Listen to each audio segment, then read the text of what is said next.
이번 심포지움 5명의 발표자들이 나섰습니다. 모두 저명한 신학자들이십니다. 첫 번째 발표자는 아까 화면에도 잠깐 나왔던 레겐스부르크 대학에서 조직신학 가르치고 은퇴하시고 지금 명예교수로 계시는 한스 슈바르츠 박사입니다. 80 가까운 나이신데 1시간 동안 서서 자신의 논문을 읽었습니다.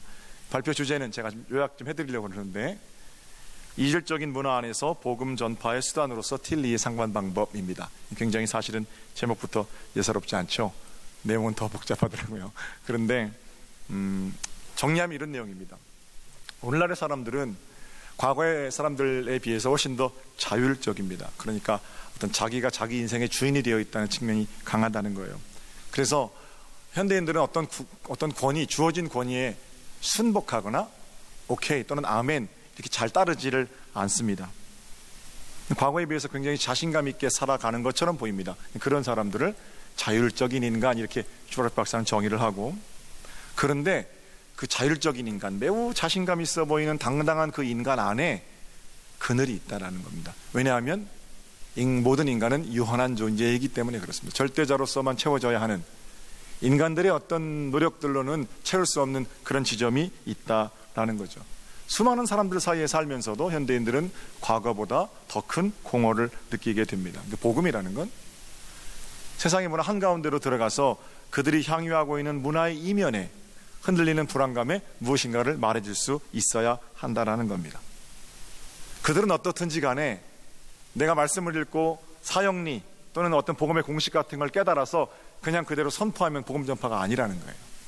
그것도 해야 하지만 그들의 이해와 요구는 무엇이고 그들은 어떤 삶을 살고 있고 그들 속에서 일하시는 하나님의 일하심에 대해서 눈물겨운 마음으로 볼 수 있을 때 비로소 복음의 전달자고 복음이 전파될 수 있다라는 겁니다. 세상 한가운데에서 신음하는 소리 그거 들어야 한다. 사실은 이런 얘기죠.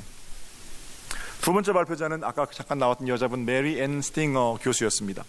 그분의 발표는 상대적으로 이해하기가 쉬웠는데 확실히 독일 분들보다 미국 분들이 훨씬 발표는 쉽게 하시는 것 같아요.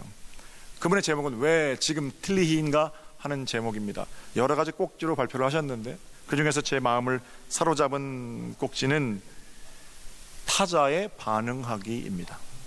타자에 반응하기. 온 우주는 하나님의 성소이고, 이건 틸리 말입니다. 온 우주는 하나님의 성소이고 모든 날은 주님의 날이고 모든 식사는 주님의 만찬이고 모든 일은 신성한 일이고 모든 기쁨은 하나님의 기쁨이다. 만약에 이것이 사실이라면 세상 안에 모든 것들은 거룩함을 담지하고 있다라는 겁니다. 나와 같은 뿐만 아니라 나와 다름 속에도 진정성이 있음을 기억하고 그 다름을 향해서 또는 다름 속에 있는 복음을 향해서 나아갈 때 우리의 삶이 훨씬 더 풍요로워질 거다, 이런 얘기죠. 세 번째는 오스트리아 비엔나 대학의 크리스티안 단츠 박사였는데 세계 종교와 기독교 이런 발표를 했어요. 근데 거기는 이런 겁니다. 다원주의자들이 말하는, 그러니까 어떤 방법을 타고 가든지 절대자에 이르기만 하면 된다. 그분은 똑같다. 이렇게 얘기해요. 불교로 가든 기독교로 가든 이슬람교로 가든 그거는 어쨌든 절대자와 만나는 거기 때문에 괜찮다. 산을 오르는 여러 개의 길이 있을 뿐이다. 그 틀렸다는 거예요. 우리가 믿는 하나님과 이슬람이 말하는 하나님과 유대교가 말하는 하나님이 다릅니다. 그런 얘기를 저는 이렇게 쉽게 말씀드리지만 좀 더 깊은 통찰을 통해서 어떻게 문화를 들여다보고 대화할 수 있겠는가라는 제목의 주제였고요. 네 번째는 프레드릭 파렐라 교수였습니다. 역시 이분도 미국 분인데 개인적으로 저는 이 발표가 제일 좋았다고 생각합니다. 하나님은 어디 계십니까? 이런 질문에 대해서 우리는 우리 문화를 깊이 성찰함으로 살아계신 하나님을 만날 수 있다, 이런 얘기입니다. 우리 자신을 들여다보면 우리 자신의 어떤 존재 심연 속에서, 깊은 문화 속에서 하나님께서 우리를 향해서 사랑으로 살아갈 것을 요청하고 계신다. 신앙적으로 말하면 이런 내용이겠죠. 제가 왜 이 대목을 좋아하냐면 여러분과 제가 믿는 하나님은 하늘 위에만 계신 분이 아니십니다. 인간이 되신 하나님, 문화가 되신 하나님, 우리 인간 속에서 발견되시기 위해서 인간을 위해 오시고 인간을 위해 세례받으시고 인간을 위해 죽으시고 인간을 위해 부활하신 분이십니다. 비록 갖가지 욕심으로 하나님께서 새겨놓으신 이름들이 희미해지기는 했지만 인간의 문화가 또는 인간 사이의 관계가 왜곡되어지고 타락되어지고 그래서 하나님이 새겨놓으신 이름이 희미해지기는 했지만 그 잘 들여다보면 거기에는 하나님께서 새겨놓으신 하나님의 이름, 하나님의 형상이 있다는 겁니다. 구원은 예수 잘 믿고 죽어서 천당 가는 것, 그것만이 구원이 아니라 이 땅 만물 가운데 새겨놓으신 하나님의 모상, 하나님의 형상을 회복하는 일입니다.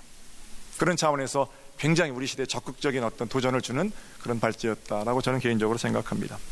마지막 강의는 개념들이 너무 어려워서 저도 잘 이해하기가 어렵더라고요. 자, 다시 한번 기도해 주시고 응원해 주신 여러분들께 감사드립니다. 동양권에서 최초로 진행되는 폴 틸리 신학 심포지움이었는데요. 국제 틸리 학회. 제가 첫 시간에 이번 행사의 취지를 회중들 앞에서 설명하면서 이런 얘기를 했습니다. 여러분, 제가 좋아하는 노래 중에 언제나 시작은 눈물로라는 노래가 있습니다. 그 중간에 가사가 어떠냐면 시작하는 사람들의 눈물은 미래를 바라보는 망원경입니다. 이런 대목이 있거든요. 저는 이 대목이 너무 좋습니다. 시작하는 사람들의 눈물은 미래를 바라보는 망원경입니다. 눈물을 흘리며 씨를 뿌리면 기쁨으로 단을 거두게 됩니다. 비록 힘들고 어렵지만 하나님께서 맡기신 일을 눈물로 시작해낼 때 우리는 그 흘러내리는 눈물의 투명체를 통하여 밝은 미래를 보게 된다라는 겁니다. 미래를 바라보게 하는 렌즈, 우리가 흘린 땀과 눈물이 한국교회의 밝은 미래를 조망하는 그런 망원경이 되었으면 참 감사드립니다. 그래서 우리 서정교회가 자랑스럽고 여러분 모두에게 감사의 말씀을 드리는 겁니다. 자, 이 정도 하고요. 오늘은 복음의 제사장이라는 제목으로 말씀의 은혜 나누기를 원하는데요. 15절을 보겠습니다. 본문 15절입니다. 그러나 내가 너희로 다시 생각나게 하려고 하나님께서 내게 주신 은혜로 말미암아 더욱 담대히 대략 너희에게 썼노니. 바울의 편지죠. 로마 교회를 향한 바울의 편지입니다. 바울은 자신이 받은 은혜를 로마 교회 교우들과 나누고 싶었습니다. 그리고 펜을 들어 편지를 쓰는데 그의 목적이 뭐라고 되어 있습니까? 내가 너희로 생각나게 하려고, 내가 너희로 다시 생각나게 하려고, 그들 가운데 계신 복음의 능력, 구원의 감격, 이런 것들을 생각나게 하려고 바울은 펜을 들어 편지를 썼습니다. 그리고 복음을 생각나게 하려고 바울이 삼고 있는 도구는 펜뿐만 아니라 은혜입니다. 다시 한번 15절을 볼게요. 그러나 내가 너희로 다시 생각나게 하려고 하나님께서 내게 주신 은혜로 말미암아 더욱 담대히 대략 너희에게 썼다 그래요. 은혜로 그 편지를 썼다라는 겁니다. 바울 하면 따라 나오는 것이 하나님의 은혜입니다. 사도 바울이 은혜를 얼마나 강조했는지 본문을 일일이 찾아서 적을 수 없을 정도로 바울은 하나님의 은혜를 강조합니다. 예수 그리스도를 인격적으로 만나기 전에는 바울은 은혜를 모르는 사람이었습니다. 은혜를 알았지요. 그러나 은혜가 그의 삶의 전면에 나서지 못했습니다. 그의 삶의 전면에는 오직 야망, 욕망, 그 예쁜 말로 하면 기대, 소망입니다. 다 뿌리는 똑같죠. 야망, 욕망, 기대, 소망, 자신이 이룰 꿈, 이런 것들이 날마다 바울에는 앞에 나섰다는 거예요. 그 목적이 바울을 이끌고 다녔습니다. 그리고 자신이 이룰 꿈, 야망, 기대, 소망, 이런 것들이 바울을 주장하는 동안에는 바울의 삶에 은혜가 전면적으로 나설 수 없었다는 거예요. 그러나 예수 그리스도를 만난 이후에 바울은 은혜를 전면으로 내세우게 됩니다. 야망도 있고 기대도 있고 소망도 있습니다. 그러나 그 어떤 것도 바울이 받은 은혜를 앞서지 못하는 겁니다. 그러니까 날마다 은혜가 51대 다른 거 40% 그 인생의 전면에 드러나는 거죠. 그런 삶이 있을 뿐입니다. 두 가지 삶이 있어요. 내가 이루고 싶은 소망이 은혜보다 조금 더 크든지, 왜냐하면 누구든지 욕망덩어리, 야망덩어리 이런 인생은 없거든요. 은혜를 알아요. 그런데 그 은혜가 전면으로 나설 수 없도록 욕망의 나를 주장하는 거예요. 그런가 하면 은혜가 51대 49 무슨 은혜로 충만해서 아주 fully 내 인생 전체가 은혜입니다 라고 말할 사람 많지 않거든요. 우리는 유한한 인간이기 때문에. 그러나 은혜가 어떤 욕망이나 소망이나 기대보다 조금 더 클 수 있습니다. 그러면 은혜가 나타나는 겁니다. 천국은 야망, 기대, 꿈, 소망 이리로 달려가는 동안 완성되는 게 아닙니다. 천국은 은혜를 내 인생의 전면에 내세울 때 비로소 시작됩니다. 사랑하는 성도 여러분, 이번 한 주간 여러분이 이루고 싶은 소망이 뭡니까? 해야 할 일이 얼마나 많습니까? 그러나 잊지 마십시오. 하나님의 은혜에 붙들려 사는 동안에만 그 일은 하나님께서 내게 베푸신 천국의 일이 됩니다. 은혜에 붙들려 사는 복된 인생 여러분들의 것이 되시기를 주님의 이름으로 축복합니다. 자, 바울은 하나님께서 왜 이 은혜를 내게 주셨는지를 16절에 이렇게 이어서 증거하고 있습니다. 16절을 보세요. 이 은혜는 곧 나로 이방인을 위하여 그리스도 일꾼이 되어 하나님의 복음의 제사장 직분을 하게 하사 이방인을 제물로 드리는 것이 성령 안에서 거룩하게 되어 받으실 만하게 하려 하심이라. 심포지움만큼 어려운 것 같아요. 문장이, 번역이. 편한 성경으로 제가 읽어드릴게요. 하나님께서 이 은혜를 내게 주신 것은 나로 하여금 이방 사람에게 보내심을 받은 그리스도 예수의 일꾼이 되게 하여 하나님의 복음을 전하는 제사장의 직무를 수행하게 하시려는 것입니다. 그래야 이방 사람들로 하여금 성령으로 거룩하게 되게 하여 하나님께서 기쁨으로 받으실 제물이 되게 하려 하시는 것입니다. 하나님께서는 바울에게 큰 은혜를 베푸셨습니다. 그리고 그 은혜를 가지고 뭐라고 그러세요? 그리스도의 일꾼이 되어라, 하나님의 복음의 제사장이 되어라. 은혜를 주신 이유가 바로 그것이라는 겁니다.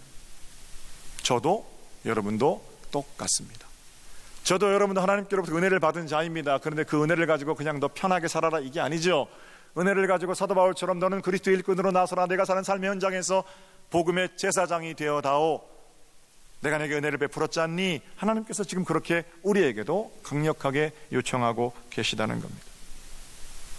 2017년 평택 땅에서 모든 것들이 변화되어 가는 이 아름다운 도시에서 하나님께서 우리에게 먼저 은혜를 베푸신 것은 우리로 하여금 그리스도 일꾼이 되게 하시려고 여러 이질적인 세상 문화 속에서 복음의 제사장 직분을 감당하게 하시려고 하나님 우리에게 은혜를 주셨다는 겁니다.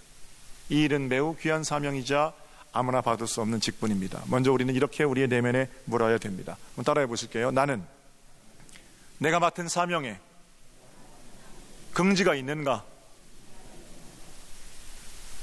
여러분은 어떠십니까?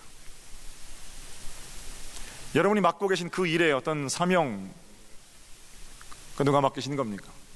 하나님 맡기신 소중한 일이라는 그런 마음가짐이 있으십니까? 꿈의 교회에서 이번에 그 행사를 준비하면서 준비된 사역자들이 각각의 자리마다 참 세련된 모습으로 봉사하는 모습에 도전을 많이 받았습니다. 목사님들도 다 나오시고 전사님들 다 나오시고 인사도 하고 봉사하고 일사불란하게 잘 훈련된 자들이 섬겨주셨습니다. 행사를 기획하고 그 내용을 준비하고 번역하고 사람들을 모집하고 식사를 준비하고 이 모든 일 가운데 하나부터 열까지 한 헌신, 어떤 헌신도 크거나 작거나 여기 관계없이 꼭 필요한 하나님의 일하심이었습니다. 교회 일을 하는데 우리도 교회 행사가 많죠. 그냥 되는 법은 없어요. 누군가는 거긴 땀과 눈물을 흘렸기 때문에 그 일이 진행되는 겁니다. 오늘 예배만 보더라도 벌써 한 달 전부터 성가되는 찬양을 준비하고 7시, 8시부터 나와서 예배당을 청소하고 어제는 선교회원들이 다 예배당 여러분 오시도록 닦고 차량을 준비하고 저도 한 달 전부터 말씀을 준비하고 이러면서 우리가 예배를 하고 있다는 거예요. 그런 차원에서 우리가 지금 누리는 모든 편안함은 누군가의 불편함을 대가로 내어주고 받은 편안함이라는 거예요. 뭘 자랑하시려면 또는 그 자랑이 좀 품이 있는 자랑이 되시려면 그 일의 이면에 있는 희생을 기억해야 합니다. 그게 좋은 자랑입니다. 지금 내가 감당하고 있는 교회의 일, 먼저는 우리 주 예수 그리스도의 희생이 있었고요, 사명의 긍지를 느끼고 거기 찬물에 손 담그고 밤새도록 행사를 준비한 손길들이 있습니다. 어제도 제가 총남도 선교회장님들하고 어디 바깥에 잠깐 나들이를 갔다 왔는데 정원이 진짜 아름답더군요. 얼마나 거기 정성을 쏟았을까 이런 생각했고요. 다녀오니까 우리 선생님들이 또 열심히 오늘 이제 행사를 위해서 아이들 선물을 준비하고 있어요. 그래서 긍지로 감당하는 겁니다. 누가 시켜서 하는 게 아니고 하나님께서 내게 맡기신 일, 하나님의 마음으로 감당하는 사람들, 그런 사람들이 교회 일꾼이라는 거예요. 여러분이 맡으신 일에 대해서 얼마나 큰 자긍심이 있으십니까? 저기 장로님 한 분이 요즘 앞에 앉아 계신데요. 우리 장로님 유언을 하신 게 있어요. 자녀들한테. 나는 죽을 때 수의 입히지 말고 하나님께서 내게 허락하신 장로 가운, 내가 그 옷 입고 성례를 보좌하고, 내가 그 옷 입고 대표로 기도하고, 내가 그 옷 입고 성도들을 대표해서 나섰던 그 아름다운 것들을 기억하며 장로 가운 입혀서 화장해다오, 그렇게 유언을 하셨대요. 얼마나 귀합니까? 어릴 때부터 제가 저희 아버지로부터 들었던, 아주 귀에 못이 박히도록 수백 번도 더 들었던 이야기가 있습니다. 가난하고 어려운 삶을 살았던 저희 아버지가 이제 목원대학교 65년도에 갔는데, 그래 68년도 제대하고 와서 바로 2, 3학년 때 목회를, 그때는 목사가 없으니까 담임전도사로 나가게 됐죠. 첫 번째 교역자 회를 하는데, 그때 저희 할머님은 시장에서 생선 떼다가 생선 파셨거든요. 근데 정말 중학교, 고등학교 때 잘 입히지도 못하고 먹이지도 못했던 정호가 대학생이 되고 목사가 되어서 목사님들하고 교역자회를 끝나고 옆에 짜장면집으로 들어가더라는 거예요. 목사님들, 그 하늘 같은 목사님들 따라서 담임전도사 20대 중반에. 근데 그 모습을 보면서 생선 파시던 저희 할머니가 하루 종일 울면서 덩실덩실 춤을 추셨답니다. 그러면서 저희 아버지가 맨 마지막에는, 네가 지금 맡고 있는 목회의 일은 누군가를 하루 종일 덩실덩실 춤추게 할 만큼 소중한 일이다, 잊지 말아라. 귀에 못이 박히도록 들었던 이야기입니다. 여러분은 어떠세요? 목사만 귀하고 장로만 귀합니까? 그거 아니죠. 우리가 다 왕같은 제사장인데요. 여러분이 맡고 계신 그 일, 누군가를 덩실덩실 하루 종일 눈물 흘리며 춤추게 할 만큼 복되고 귀한 일이라는 생각 여러분 하십니까? 시간 있으면 하고 시간 없으면 안 하고 이거 아니에요. 아니 지금 10월 중순인데 이제 당회까지 한 달 반 남았는데 벌써부터 내년에 속장 못하겠다고 하면 어떡합니까?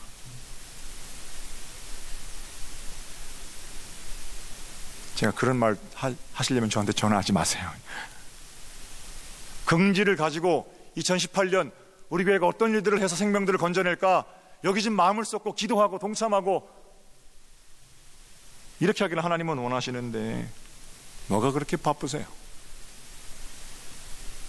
우리 하나님이 얼마나 더 바쁘십니까? 우리 하나님이 너무 바쁘셔서 내가 네 일을 돌아볼 수가 없구나, 그러면 어떻게 하시려고 그러세요? 우선순위를 바로 세우셔야죠. 그렇게 잘 믿으시던 분들이, 그렇게 교회에 열심히 내시던 분들이 그 말 안 되는 거잖아요. 그냥 뭐 다그치고 뭐 성토하고 서문해서 이런 말씀 드리는 거 아니고요. 부디 긍지를 가지고 내가 맡은 일 천사도 흠모하는 복된 이름을 기억하며 복음의 제사장으로 나서주시기를 주님의 이름으로 축복합니다. 엘라이자 캐슬이라는 사람은 아주 성공적인 의사였습니다. 네브라스카 침례교회 평신도 지도자였습니다. 그분은 사람을 진료하면서 전도합니다. 매번 전도합니다. 예수 믿으셔야 살아요. 전도하는 일은 이 엘라이자 캐슬에게 큰 기쁨이자 보람이었습니다. 매일 사람을 진료하며 전도하니까 옆에 있는 친구가, 선생님, 여보게 그렇게 좋은가? 그렇게 좋으세요? 이렇게 질문을 합니다. 그때 캐슬이 이렇게 대답했습니다. 그럼요, 결국 우리는 나그네 아닙니까? 나그네 인생길에서 본향을 가르쳐주는 것보다 더 귀한 일이 어디 있습니까? 이 일은 아마 천사들도 부러워하는 일일 겁니다. 이제 그렇게 말해요. 근데 그 말에 누가 감동을 받냐면 그 옆에 있던 자기 부인이 감동을 받아요. 자기 부인은 그 작곡가입니다. 좋은 작곡가. 그래서 엘라이자 캐슬에게, 여보, 지금 당신이 한 말을 저에게 글로 써서 주세요. 그럼 제가 거기에 곡을 붙일게요. 그리고 나서 탄생된 곡이 찬송곡 508장이에요. 좀 이따 찬양할 텐데 우리 홍 집사님 앉으세요. 가서 피아노에 가서. 가사가 이렇습니다. 우리가 지금은 나그네 되어도 화려한 천국에 머자나 가리니 이 세상이 있을 때 주 예수 위하여 우리가 힘써 일하세. 주에게 부탁하신 일 천사도 흠모하겠네. 이러면서 가사를 써서 곡을 붙입니다. 60살이 되어서 엘라이자 캐슬은 이제 의사 그만두고 복음 전도하는 게 너무 좋아서 목사가 됩니다. 화려했던 인생을 뒤로하고 인생 2막이 60에 시작되는데 콜로라도 덴버의 작은 침례교회에 담임 목사로 부임하게 됩니다. 취임하는 자리에서 사람들이 캐슬 부부에게 취임사를 부탁합니다. 그때 뭐라고 하냐면, 여러분, 저는 취임사 대신 이 찬양으로 대신하겠습니다. 그리고 우리가 지금은 찬송해요. 그런데 몇 달 목회하다가 그 노래를 작곡했던 사랑하는 아내가 죽습니다. 교통사고로. 사람들이 저 참 좋은 의사직 하다가 다 내려놓고 여기 와서 목회하면서 인생이 완전히 망가졌네, 이렇게 혀를 찰 때 아내 장례식장에서 엘레자 캐슬이 이렇게 말합니다. 제 아내는 우리가 지금은 나그네 되어도 이 찬송을 작곡하고 함께 부르면서 제게 이런 말을 했었습니다. 여보, 나그네 인생길에 행복한 전도자의 곁에서 살 수 있어서 참 행복했어요. 혹시 내가 먼저 세상을 떠나게 되더라도 난 변함없이 당신의 하늘의 응원자가 되어 함께 복음의 증인으로 서 있을 거예요. 이런 말을 했다라는 거예요. 캐슬이, 여러분, 여기 지금 와 있는 하늘의 응원자, 복음의 증인인 제 아내와 저를 위해서 이 찬송을 불러주시지 않겠습니까? 아내의 장례식장에서 이 아름다운 찬송이 울려 퍼졌습니다. 제사장은 하나님과 사람 사이를 엮어주는 일이잖아요. 구약에 우시아라는 왕이 있어요. 정치를 잘했습니다. 그래서 나라가 부강해지고 평안해졌습니다. 부강해지고 평안해지면 따라오는 것이 곧 교만입니다. 그 우시아 왕이 성전에 들어가서 제사장들만 할 수 있는 일을 자기가 하겠다고 나섰다가 문둥병자가 됐어요. 여러분 잘 아시는 일, 사울 왕이 전쟁통에 급한 마음에 제사장이 하는 제사를 대신 하려고 했다가 하나님께로부터 버림받잖아요. 그만큼 제사장의 직분은 아무나 할 수 없는 일인데 그 직분을 누구한테 주셨다고요? 저와 여러분에게 주셨다고요. 우리는 모두 왕 같은 제사장입니다. 아무나 감당할 수 없는, 그저 나섰다가 문둥병자가 되고 버림을 받게 되는 그 소중한 제사장의 직분을 저와 여러분에게 맡기셨고, 이걸 깨달은 엘리에zer 캐슬은 천사도 흠모하는 복된 일이라 이렇게 노래하고 있는 겁니다. 여러분과 저는 복음의 제사장들입니다. 2017년 새생명 축제, 하나님과 세상 사이에 좋은 다리가 되어 주십시오. 나를 부르셨다는 복된 긍지를 가지고 그렇게 나서실 때 하나님께서 우리를 통해서 세상을 건져내실 겁니다. 하나님의 복된 역사가 우리 가운데 아름다운 것들 이루어지기를 다시 한번 주님의 이름으로 축복합니다.